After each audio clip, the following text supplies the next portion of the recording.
Want to know the real battery health of your iPhone, not just what settings shows? Let me show you how. When you go to Settings, Battery, Battery Health and Charging, you'll see a number for maximum capacity. But what if I told you that number isn't always accurate?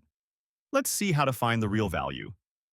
First, open the Settings app and scroll down to Privacy and Security. Then scroll all the way down and tap Analytics and Improvements, followed by Analytics Data.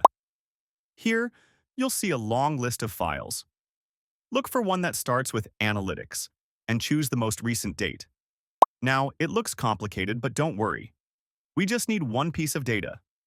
Tap and hold at the beginning of the text, drag to select everything, and tap Copy. Next, open the Notes app, create a new note, and paste everything you just copied. Now, tap the three dots in the top right corner and choose Find in Note. In the search bar, type this: last_value_cycle count. Once it appears, you'll see a number next to it. That's your battery cycle count.